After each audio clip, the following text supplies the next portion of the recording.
This is Dolynny TV, ladies and gentlemen. Good evening and welcome back to another edition of Edmonton Oilers discussion here on the channel today.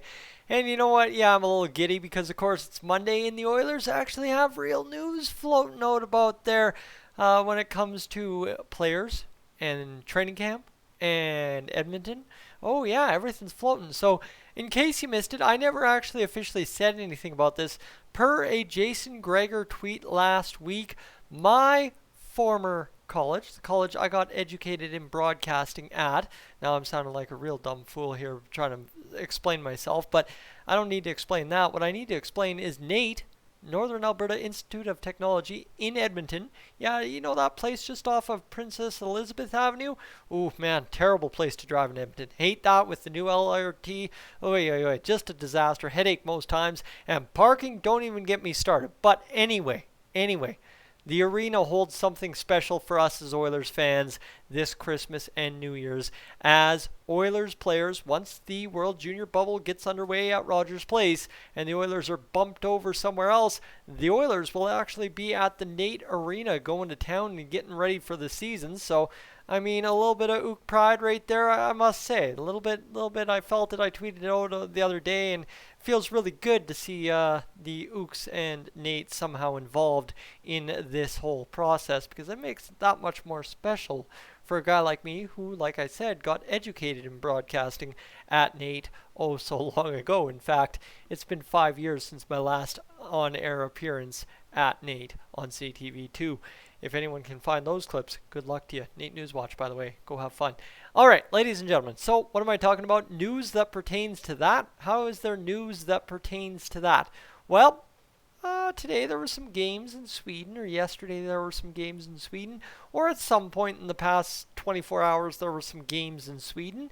And it just so happens JOAKIM NYGARD and another guy we've talked about a lot this offseason, Theodor Lennstrom, were involved in said games, and they gave some either post-game photo ops or some post-game interviews, perhaps by Lennstrom, and let's just say they both are being told to us by social media from their own clubs, right, for Lunda and Farjestad, that, well, they're coming to Edmonton. They're on their way. And I know the Oilers said that Nygaard's going to join after Tuesday or whatever, but by the looks of it, Nygard headed out the door this morning, and he is on the next flight out of Sweden to Calgary, and away he goes through quarantine, and he'll be on the ice sometime right before Christmas with the Edmonton Oilers and, of course, his squad mates.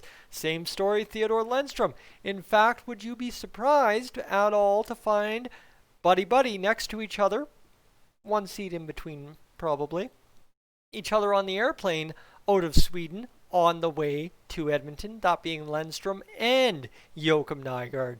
So yes, is this really huge news? No, but this is at least some actual tangible news we have on a season here in the good old Monday start of the week cycle, and that's huge for me as I'm just always glad to see news before, say, Tuesday, Wednesday, Thursday, because when you start with news on a Monday, well, you know what? It really works out well for how things roll along. And, well, you know what? Here's the thing. Jason Gregor's tweeting about how Mike Hoffman's still a good option for teams in the UFA market. So that's the other side too, is the old market's about to start heating up here at some point.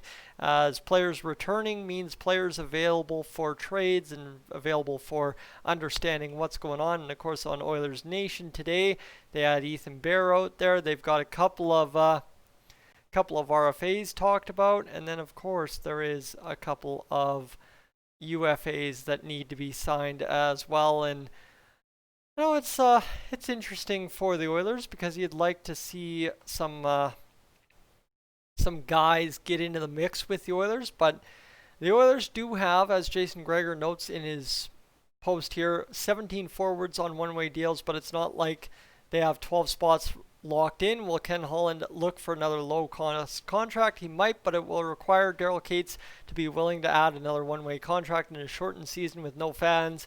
Adding more NHL salaries might be hard sell. Well, there you go. That's all you need to do is, yes, PTOs, what I read by that is likely, but let's tie it right back to Nygaard and Lennstrom. These are two guys that no matter where they fit on the roster, they have a spot on the roster. It's not a fit, it's a spot on that 30-man roster where you have 26 active players and then you have a 4-man taxi squad.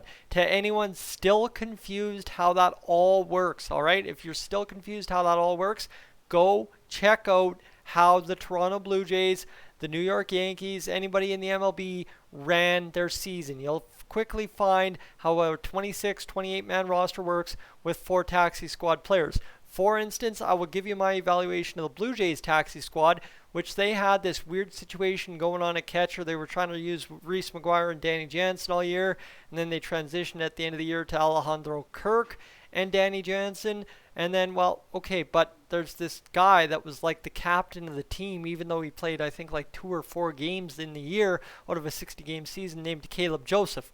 And I mean, that was by design. He was the taxi squad catcher who was there in case somebody wasn't ready to go, right? Day-to-day injury, need to jump in. He's traveling with the team. He's in the clubhouse. He's cleared to play, passed all protocol, and ready to go. And he's right there, and he doesn't count against anything. He doesn't count against roster limits, but he's right there. And that still, within himself, without being a playing member for the majority of the season, Caleb Joseph still enshrined himself in kind of a big-time role with the Toronto Blue Jays, being, I guess, I call it the captain. I know a lot of people called it team dad for Mr. Caleb Joseph, who really, other than that role, didn't have much of an impact on the Blue Jays this year. But that's kind of the situation you find yourself with the taxi squad, and that's why I say there's your guy in Theodor Lennstrom. That's probably where he fits if you're going to throw a guy like Evan Bouchard in there, William Legason in there on your main roster. So that's the hard part right now, is just kind of figuring it out. But that's where I say it's not that they have a fit on the roster, Nygaard nor Lennstrom. They have a spot on the roster. For Lennstrom, it seems to be, but it could be. For Nygaard, it seems to be in the lineup, but it could be on the bench. You just don't know where these guys all fit together. But that's why today's news is exciting for us as Oilers fans, is the simple fact that, yes, indeed, we get the chance to see the Oilers getting into action, right? These guys have been in Europe all winter, summer, fall long, and now they're returning back to Edmonton within the next day, 2 or 3, and suddenly, yes, more Edmonton Oilers in Edmonton means more action, more stuff going on, more news, more fun, more season talk, more hockey. January 13th, baby, let's go. Simple as that. Ladies and gentlemen, I'm Tyson. This is Dolynny TV. A little bit rambly there in the middle. A little bit about Nate today. A little bit about that. A little bit about this. But that's what this update pertains to. Ladies and gentlemen, Tyson, Dolynny TV, up on, out of here.